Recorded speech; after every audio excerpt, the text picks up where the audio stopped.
Bienvenidos a la Lección Divina. Ahora vamos a tomar el capítulo 32 del libro de Job, los versículos del 1 al 6a. Llamamos a esta Lección Divina Intervención de Elihu, la presentación. Vamos a iniciar pidiendo la luz del Espíritu Santo para este momento de orar con la palabra de Dios. En el nombre del Padre, y del Hijo, y del Espíritu Santo. Amén.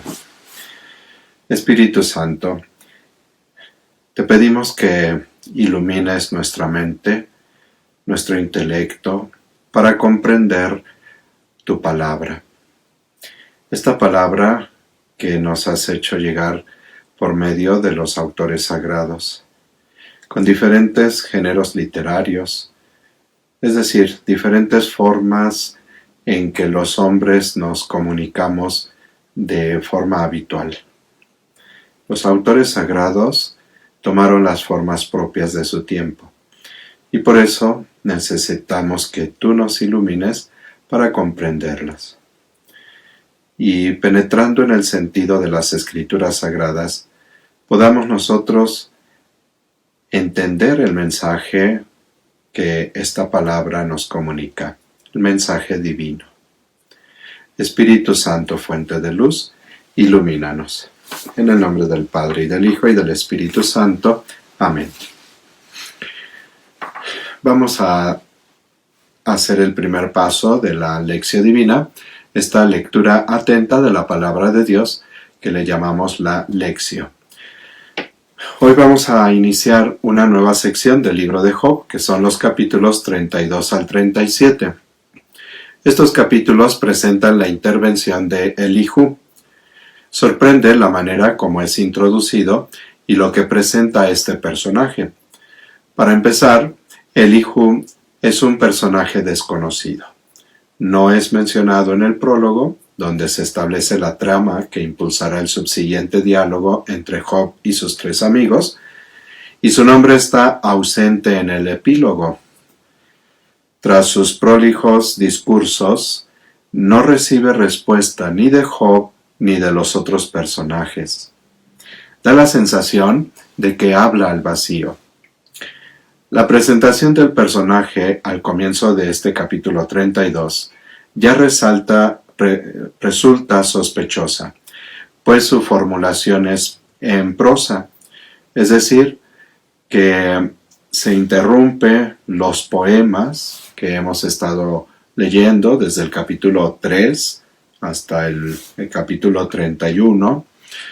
Y en este momento estos versículos del capítulo 32 van a tomar en esta narración y luego volverán nuevamente los poemas. Entonces hay esta interrupción.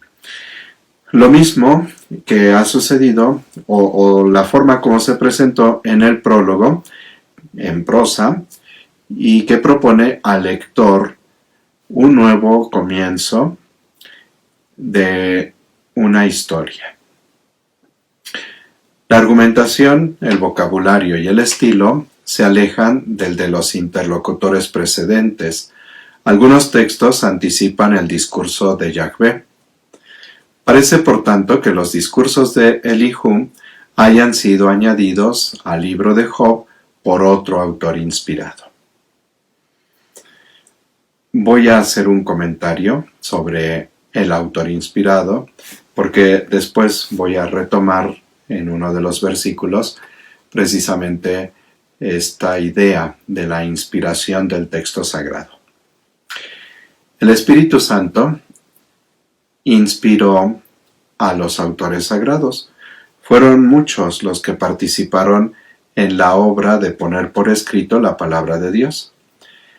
Un autor inspirado, entendemos, es aquel miembro del pueblo de Dios que escribió, sea un libro completo, o una parte de un libro, o una parte que se le añadió a un libro. Vamos a encontrar incluso fragmentos breves que fueron insertados o un recopilador que fue recogiendo distintos materiales y los fue ordenando en un nuevo orden, incluso con una nueva visión desde la fe. Entonces, cualquiera que haya participado en la elaboración literaria del texto, como ha llegado hasta nuestros días, eso a todos ellos los comprendemos como autores sagrados. Es decir, sobre cada uno de ellos, el Espíritu Santo inspiró para que pusieran por escrito la palabra de Dios. Entonces, estos añadidos que rompen con el estilo, la temática, el vocabulario, sí son palabra de Dios, porque aunque sea un añadido y en un estilo diferente, etc., pero también se reconoce que el Espíritu Santo inspiró sobre el autor de estos capítulos. Y así en la Biblia pues vamos a encontrar otros ejemplos de situaciones semejantes. Entonces, aunque hablemos pues de que pueda ser un texto añadido, mientras está la elaboración del texto, pues esto no debe causar ningún problema en cuanto que es palabra de Dios. Bueno, vamos a iniciar esta lectura de Job 32, 1 al 6. En esta lectura vamos a fijarnos, pues, como lo venimos haciendo, en los detalles que el texto nos presenta. Aquellos 3 hombres ya no contestaron a Job, dado que estaba convencido de su inocencia. Pero Elihu, hijo de Baraquel el Busita, del clan de Ram, descargó su cólera contra Job, porque pretendía tener razón frente a Elohim. También se enfadó con sus 3 compañeros por no haber encontrado respuesta y haber dejado así como culpable a Elohim. Mientras hablaban con Job, Elihu había esperado, pues los otros eran mayores que él. Pero Elihu se encolerizó al ver que los 3 hombres no habían sabido responder. Entonces Elihu, hijo de Baraquel el Busita, intervino diciendo: Palabra de Dios.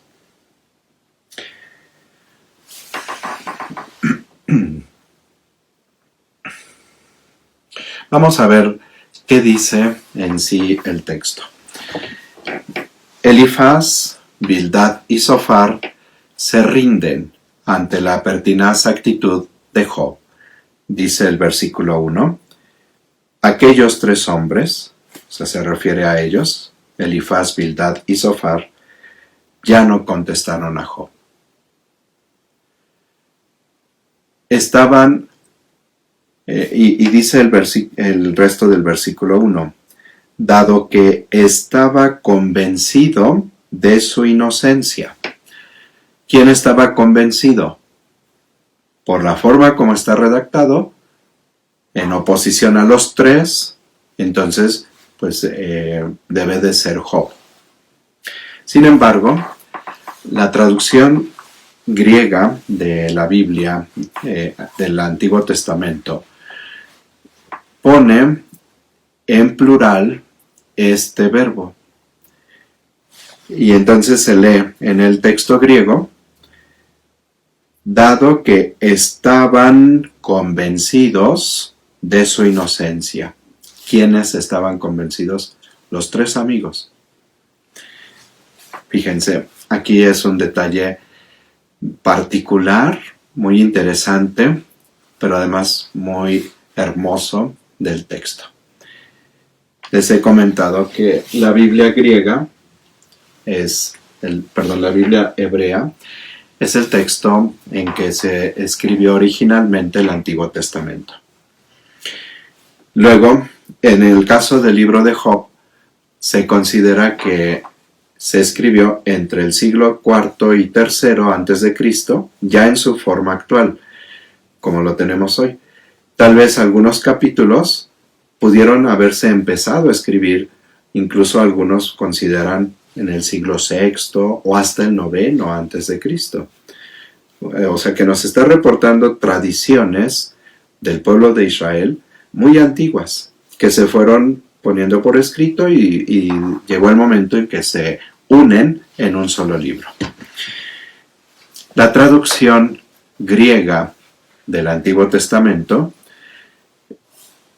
se realizó entre el siglo III y el I antes de Cristo. En esa traducción no solamente se traduce, sino se interpreta el texto.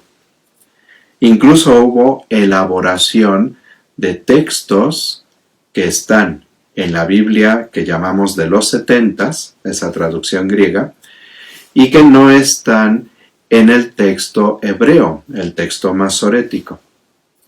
Por ejemplo, el libro de la sabiduría, los libros de los macabeos y otros que no están en la Biblia hebrea, pero sí están en la Biblia, en la traducción griega, y entonces el Espíritu Santo también inspiró a quienes tradujeron en esa versión de los 70 el texto hebreo.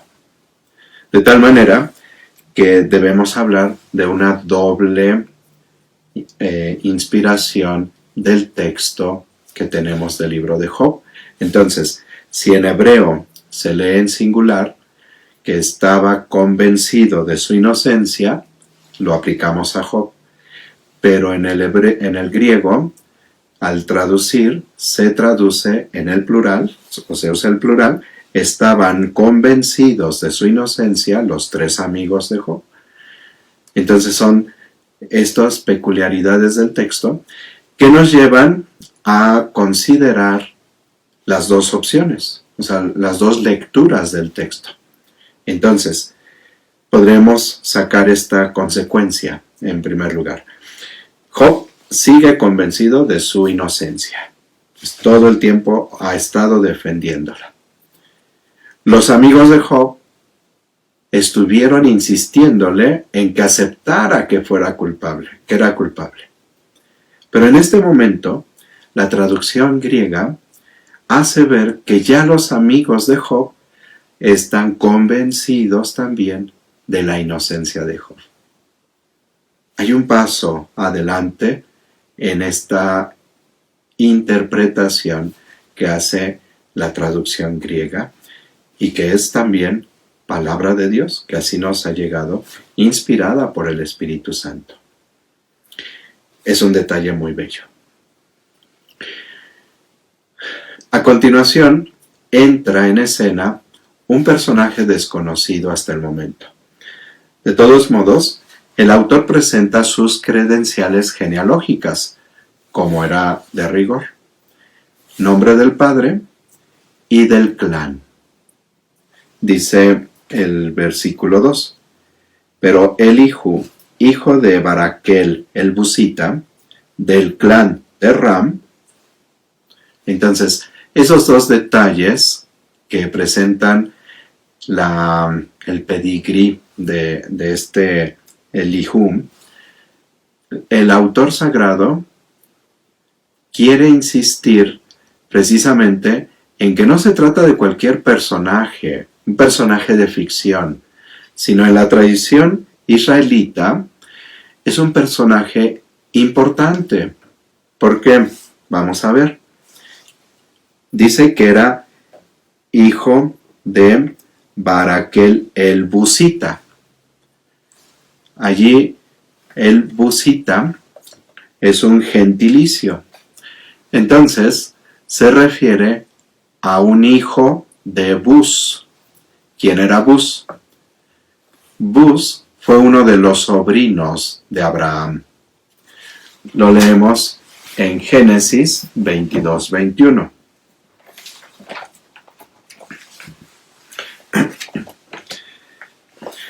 Voy a leer desde el verso 20 hasta el 24, porque nos presenta la descendencia de Nahor. Dice: transcurridos estos acontecimientos, anunciaron a Abraham: también Milca ha dado hijos a tu hermano Nahor. Uz, su primogénito; Buz, hermano del anterior; y Kemel, padre de Aram. Kesed, Jasó, Pildas, Yidlaf y Betuel. Betuel engendró a Rebeca. Estos 8 les dio Milca a Nahor, hermano de Abraham. Entonces, nos está presentando aquí las genealogías en la Biblia, especialmente, sí, en toda la Biblia, pero de una manera muy particular en las tradiciones patriarcales, son importantísimas, porque nos van conectando a un personaje con el otro y con el otro y con el otro, y así vamos hacia atrás y vamos conectando con los antepasados. Un personaje, mientras más se pueda llegar en su genealogía, en su ascendencia, más atrás, va a ser un personaje más importante todavía. Entonces, el Buzita es uno que pertenece a esta familia de Buz. Y luego, de la tribu de Ram. ¿Cuál era la tribu de Ram? ¿O quién es Ram? Ram es uno de los antepasados del rey David. Voy a leer primer libro de las Crónicas, capítulo 2, verso 9. Hijos que le nacieron a Hezrón: Yerahmeel, Ram y Kelubai. Sigo leyendo. Ram engendró a Aminadab, y este engendró a Naxón, príncipe de los hombres de Judá. Naxón engendró a Salma, y este engendró a Boz. Boz engendró a Obed, y este engendró a Jesé. Jesé engendró a su primogénito Eliab. Elinadab fue el segundo, Sima el tercero, Natanael el cuarto, Radai el quinto, Osen el sexto, David el séptimo. Entonces fíjense, este Ram es un antepasado del rey David. Todavía en el libro de Ruth, capítulo 4, verso 19, nos presenta a este Ram. Leo desde el verso 18. Estos son los descendientes de Pérez. Pérez engendró a Hezrón. Hezrón engendró a Ram. Ram engendró a Aminadab. Aminadab engendró a Naxón. Naxón engendró a Salmón. Salmón engendró a Boz. Boz engendró a Obed. Obed engendró a Jesé. Jesé engendró a David. Fíjense, está coincidiendo la misma genealogía. Y todavía otro texto que nos puede ser más familiar, lo tenemos en el Evangelio de San Mateo, capítulo 1, libro del origen de Jesucristo, o de la genealogía de Jesucristo, hijo de David, hijo de Abraham. Abraham engendró a Isaac, Isaac engendró a Jacob, Jacob engendró a Judá y a sus hermanos. Judá engendró a Tamar, a Farés y a Sara. Farés engendró a Esrom, Esrom engendró a Aram. Aquí ya nos van sonando los nombres. Aram engendró a Aminadab, Aminadab engendró a Naasón, Naasón engendró a Salmón, Salmón engendró de Rahab a Booz, Booz engendró de Ruth a Obed, Obed engendró a Jesé, Jesé engendró al rey David. Y así nos seguimos hasta Eliud engendró a Eleazar, Eleazar engendró a Matán, Matán engendró a Jacob, y Jacob engendró a José, el esposo de María, de la que nació Jesús, llamado Cristo. Fíjense, estas genealogías son bien importantes en la Biblia. A veces nos parece, pues, como que, ¿para qué estar escuchando estas genealogías?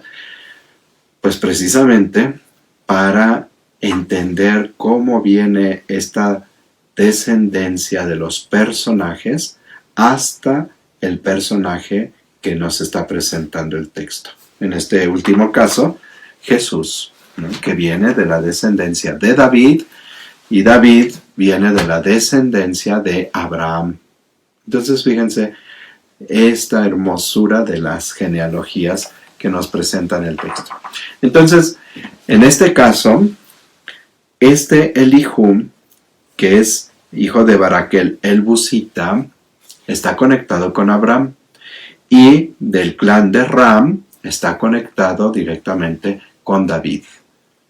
No es cualquier personaje. O sea, cuando el autor sagrado de estos capítulos inserta a este nuevo autor, a este nuevo personaje, está en la mentalidad judía de su tiempo, está poniendo a un personaje valioso, importante.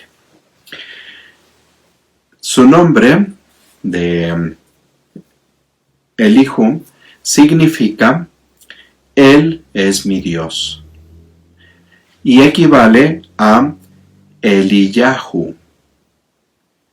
Eliyahu lo traducimos al español como Elías.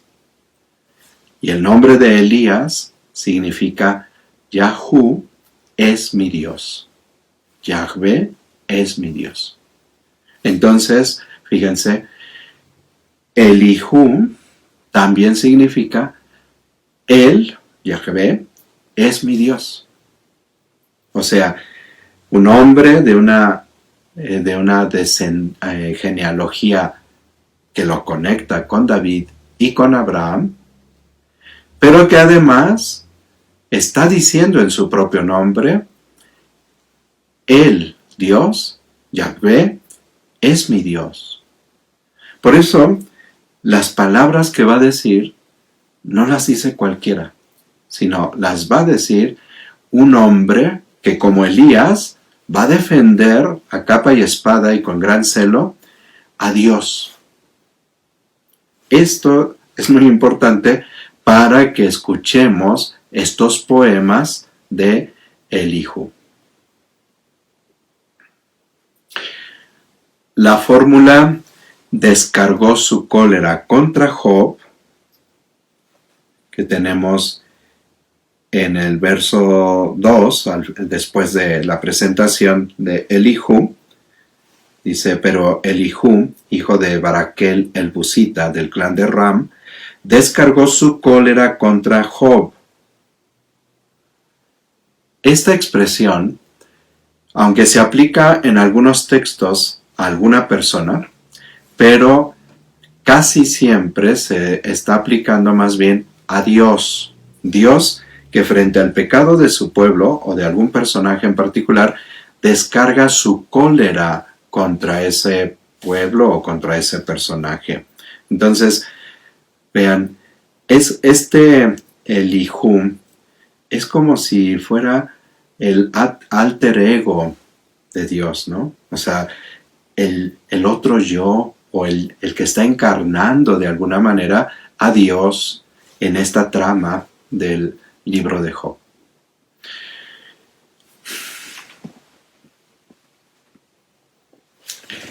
Elihu se erige en defensor de la justicia divina, pues según él, Job pretendía tener razón frente a Elohim. Lo dice el final del verso 2.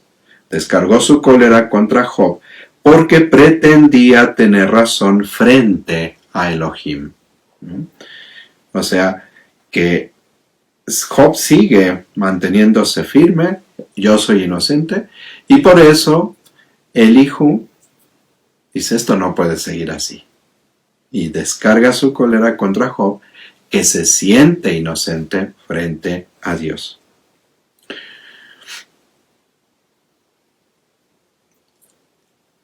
Su cólera se hace extensiva a Elifaz, Bildad y Zofar, que tan torpemente habían actuado, pues al no haber sabido dar una respuesta eficaz a la actitud altanera y a los argumentos de Job, habían descargado indirectamente sobre Eloah un veredicto de culpabilidad.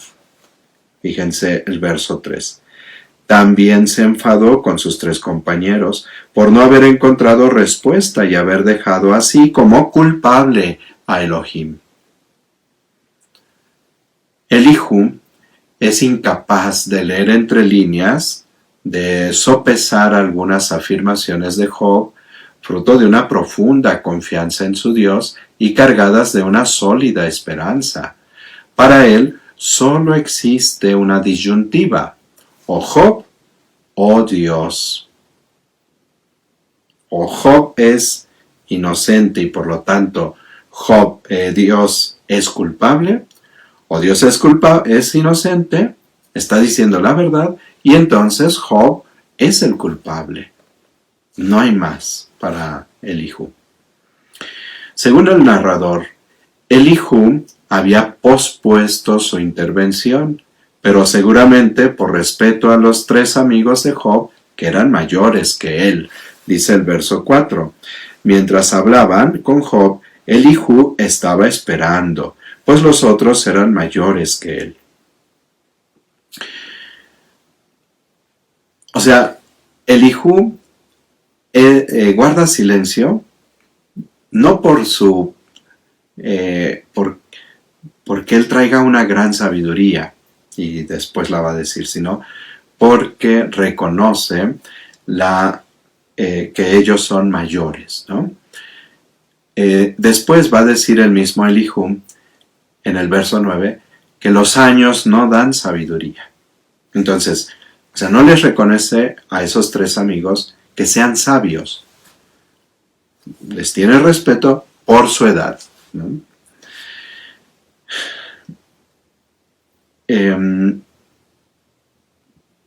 Aquí, también dice que entonces se encolerizó contra esos 3 amigos porque no habían sabido responder a Job. Aquí, saber responder equivale a rebatir. No supieron rebatir, no le supieron argumentar a Job. Y este paladín de la justicia divina, Elihu, va a intentar cubrir de la laguna dejada por los amigos de Job. Pero lo paradójico del caso es que la intervención de Elihu ni abordará directamente las quejas de Job, o sea, no se va a detener a decir, tú has dicho esto y tiene que ser esto otro, ni tampoco va a aportar nuevas argumentaciones al caso. O sea, es un personaje que no fue presentado al inicio del libro, ahora se presenta, se mete en el diálogo de los adultos, de los ancianos, no le va a argumentar nada a Job, pero tampoco va a presentar cosas nuevas a la argumentación de los 3 amigos. Entonces, ¿qué sentido tiene la intervención de Elihu? Vean cómo es bello el texto, ¿no? Entre todo lo que trae de fondo, tiene un gran sentido. Y por eso ha sido importante detenernos en este momento en estos versículos de introducción a los diálogos o a los poemas que va a estar dirigiendo Elihu. Vamos a pasar a la meditación. No voy a leer el texto, ya lo estuve leyendo, releyendo, más bien teniéndolo en mente, vamos a preguntarnos qué nos dice a nosotros ahora el texto. Elihu, hemos dicho, es un personaje un tanto misterioso y en palabras nuestras, se mete donde no lo llaman. Pretende hablar en medio de gente mayor para reprocharles y supuestamente defender a Dios, pero ni da respuestas a las quejas de Job ni aporta nuevas argumentaciones al caso. O sea, ¿qué hizo? ¿Qué logró? Nada. Podemos meditar en esta ocasión lo impulsivos que podemos llegar a ser y las formas de nuestra acción. Pero sobre todo, meditemos sobre las consecuencias que trae esa manera de entrometernos donde nadie nos llama. A veces somos como Elihu. Pensemos en cuántas veces hemos intervenido supuestamente para corregir lo que otros han dicho. Y hasta decimos lo que él quiso decir y luego la regamos peor, ¿no? Y llegamos a decir cosas totalmente diferentes a las que en realidad la otra persona está diciendo. Cuando pretendemos ser intérpretes del pensamiento de los demás, generalmente nos equivocamos porque nadie puede pensar por el otro. Y aunque conozcamos perfectamente a la otra persona, no podemos pensar por el otro, no nos podemos meter en su cabeza y saber exactamente lo que está pensando. Pregúntate, ¿cuántas ocasiones he querido precisar las ideas de los demás y me he equivocado, incluso he empeorado la situación?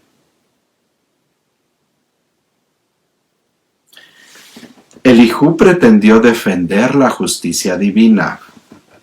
¿Cuántas veces hemos intentado defender la justicia divina o hablar en nombre de Dios a los demás o interpretar lo que Dios está pensando ante tal situación y simplemente hemos incomodado a las personas que están en tal situación? Es que Dios te quiere decir esto y lejos de ayudarle, le vamos incomodando más, le vamos haciendo que como que rechace más a Dios.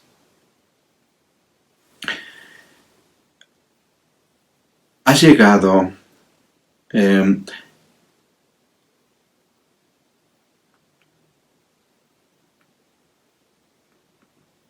para Elihu, Job era arrogante en sus argumentos y su actitud ante Dios. ¿Ha llegado a ser como Elihu ante otras personas? Es decir, ¿les has llegado a hacer sentir en esos momentos que son, o les has querido hacer sentir que son arrogantes? Y en realidad, ¿no será más bien que el arrogante eres tú? Puede ser que hemos tomado esas actitudes arrogantes y queriendo defender a Dios frente a una situación, somos nosotros los que estamos mostrándonos arrogantes. Finalmente, considera a las personas que sufren y les has querido decir cómo deben actuar o cómo deben estar delante de Dios. ¿No será que lejos de ayudarles a estar mejor, ha sido de grave incomodidad para ellas? Cuando alguien está pasando por una situación difícil y está sufriendo, lo mejor es tratar de ponerse en sus zapatos o de pensar, a mí qué me gustaría que me dijeran o cómo me gustaría que me acompañaran en esta situación semejante. O sea, más que decirle, es que tienes que pensar en esto, es que tienes que darte cuenta que Dios quiere de ti esto. ¿Tú cómo sabes qué es lo que Dios quiere de esa persona? Y luego, al decírselo, pues más le estamos incomodando, más le estamos poniendo en contra de Dios. Yo creo que este aspecto tenemos muchísimo que meditar, ¿no? O sea, es lo que Dios me está diciendo hoy a mí. Este mensaje de la palabra de Dios para mí. Hay que darle vueltas y vueltas y vueltas. Y sobre todo, revisar y revisar y revisar nuestras actitudes frente a los demás. Vamos a pasar a la oración. ¿Qué nos hace decir esta palabra de Dios? A Dios mismo. Aquellos 3 hombres ya no contestaron a Job, dado que estaba convencido de su inocencia. Pero Elihu, hijo de Beraquel el Busita, del clan de Ram, descargó su cólera contra Job, porque pretendía tener razón frente a Elohim. También se enfadó con sus 3 compañeros por no haber encontrado respuesta y haber dejado así como culpable a Elohim. Mientras hablaban con Job, Elihu había esperado, pues los otros eran mayores que él.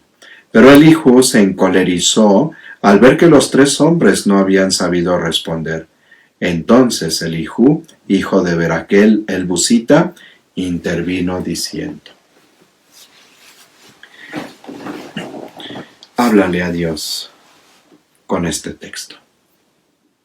¿Qué te hace decirle a Dios el texto que estamos leyendo y meditando?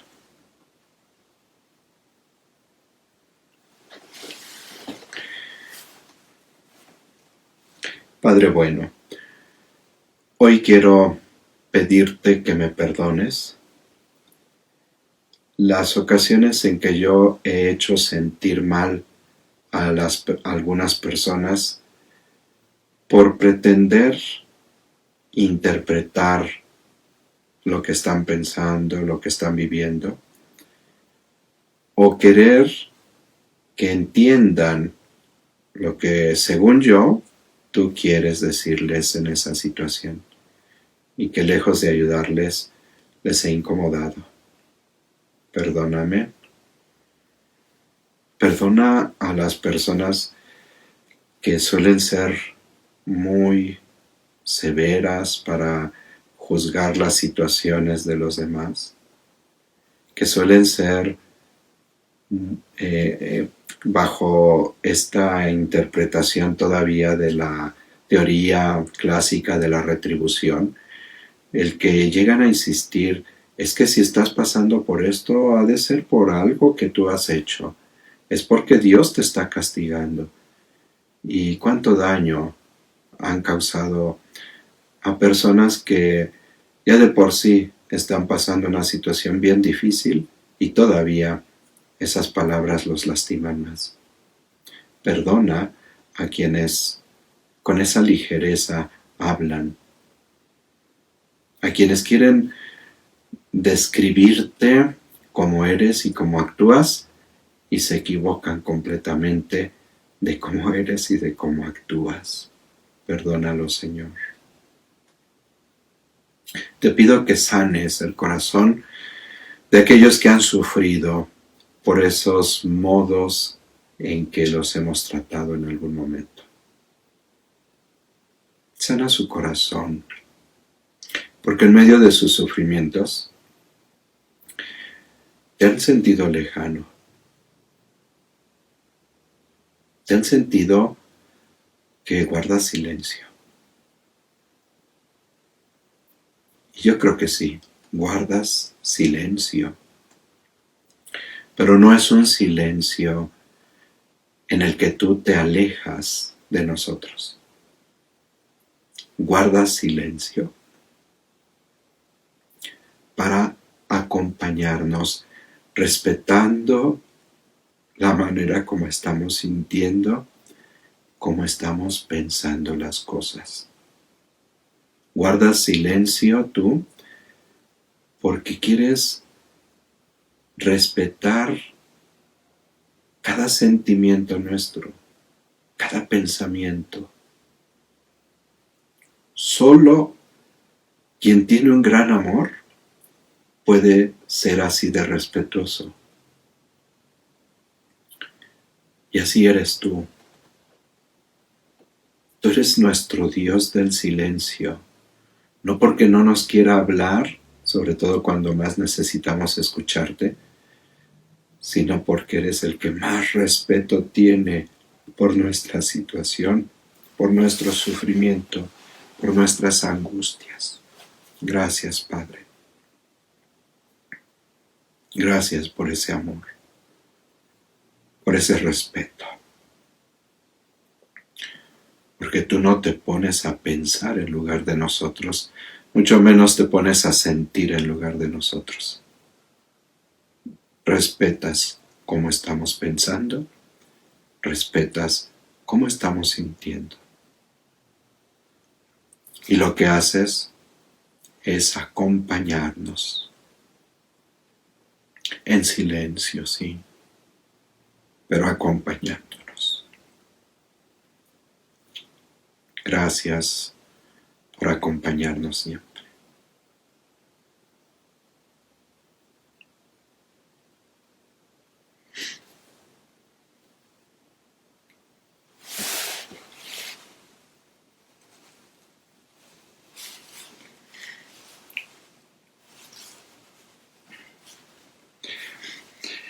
Vamos a pasar a la contemplación. Queremos contemplar el proyecto de Dios.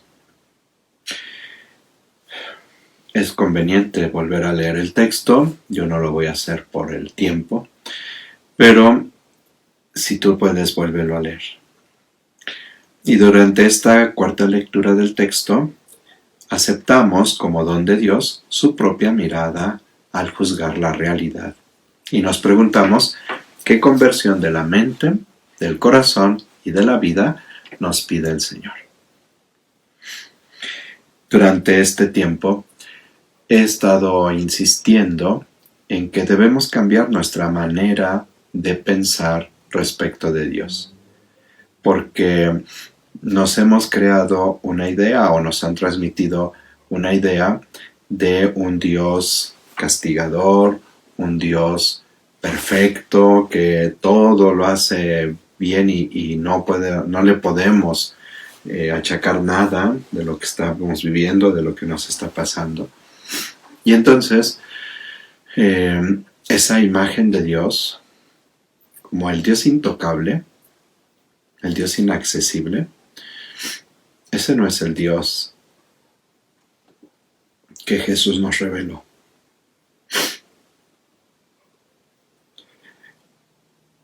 El Dios que Jesús nos reveló es Padre y que siente como nosotros. Es Padre que ama. Y porque ama, está con nosotros. Es Padre que no nos abandona. Y que precisamente por respeto a cómo estamos pensando y sintiendo, Él no quiere o guarda silencio, pero no porque se olvida de nosotros, sino por el amor a nosotros.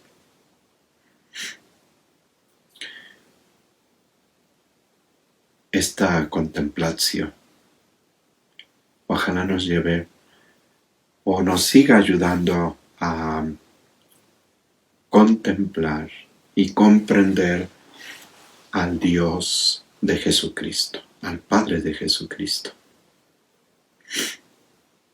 Tanto amó Dios al mundo que le envió a su Hijo único para que todo el que crea en Él tenga vida. Dice el Evangelio de San Juan. Y después el apóstol Pablo dice, no escatimó a su Hijo, nos lo dio para nuestra salvación. Este es el Dios que nos ha revelado Jesucristo. Este es el verdadero rostro de Dios.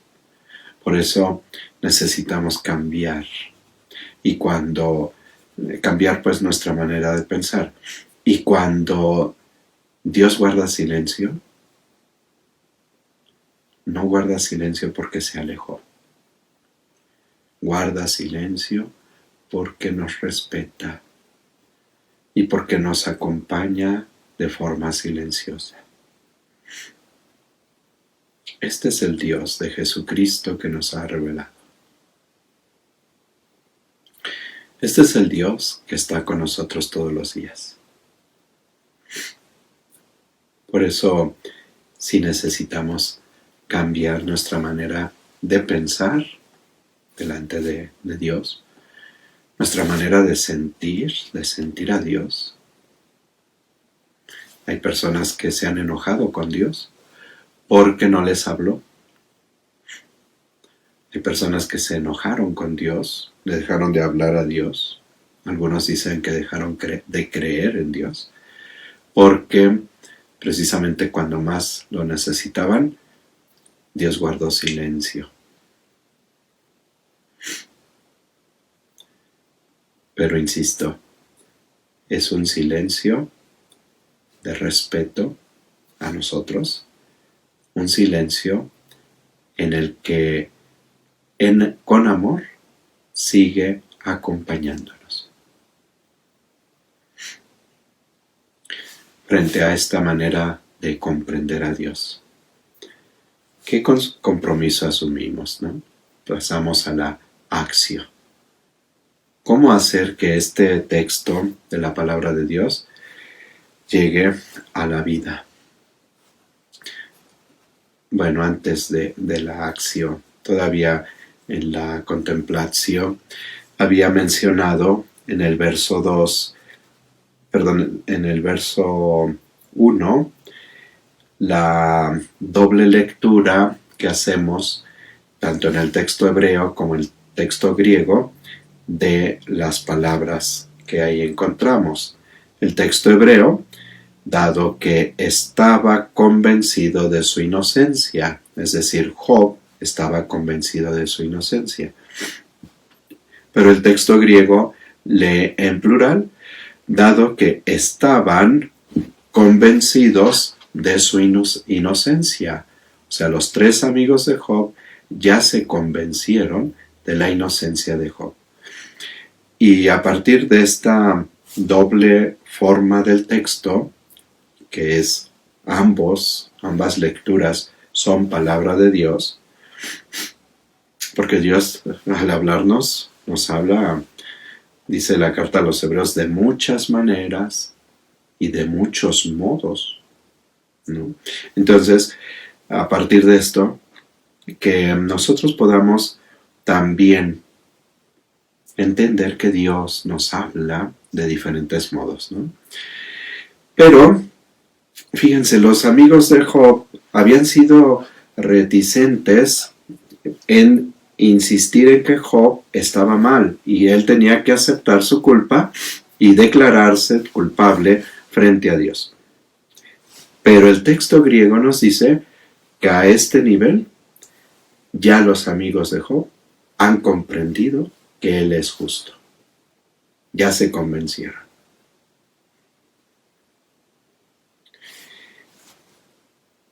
Ojalá que también en nosotros haya una nueva comprensión. No solo de Dios, como lo he propuesto en el momento anterior, sino también de las personas. También que haya una nueva comprensión de las situaciones que están viviendo otras personas. Que también nosotros nos convenzamos de que la manera como yo he pensado las cosas acerca del otro no son la única forma de ver las cosas en relación con el otro. Por lo menos que sepamos dar el beneficio de la duda al otro. Pero si nos dejamos llevar por el Espíritu Santo, podremos llegar incluso a estar convencidos de que el otro, aunque esté viviendo una situación de mucho sufrimiento y dolor, pero será también una persona que está esforzándose en vivir el proyecto de Dios. No seamos tan duros para juzgar a los demás. Juzguémoslos mejor con bondad, con misericordia. Ahora sí, pasamos a la acción. ¿Qué compromiso quieres asumir como parte de esta contemplación para que la palabra de Dios no quede en las nubes o en palabras bonitas, sino que la puedas hacer realidad? Yo quiero asumir el compromiso y prácticamente renovarlo de saber acompañar a las personas en su situación, pero más en silencio. No juzgando su situación, mucho menos diciendo en qué están mal o cómo deben de actuar, sino más bien acompañar desde el silencio, un silencio que habla de respeto y de amor, como el silencio de Dios. También tú pues formula tu compromiso. Y vamos a concluir la lección divina agradeciendo a Dios que nos ha acompañado en este momento de nuestra lectura orante de la palabra de Dios. En el nombre del Padre, y del Hijo, y del Espíritu Santo. Amén. Te damos gracias, Padre bueno, porque una vez más nos has concedido escuchar tu palabra, palabras de amor, palabras de vida eterna, y nos has llevado de la mano para comprenderlas, para meditarlas, para aplicarlas a nuestra vida y para llevarlas a la práctica. Ayúdanos a que podamos transformar nuestra vida según tu proyecto. Padre bueno, Padre amoroso, Padre del silencio, gracias porque siempre estás con nosotros. Gloria al Padre, y al Hijo, y al Espíritu Santo, como era en el principio, ahora y siempre, por los siglos de los siglos. Amén. En el nombre del Padre, y del Hijo, y del Espíritu Santo. Amén. Pues nos vemos en la próxima lección divina. Dios está con ustedes, Dios los acompaña. No olvidemos nunca, Dios es Dios del silencio.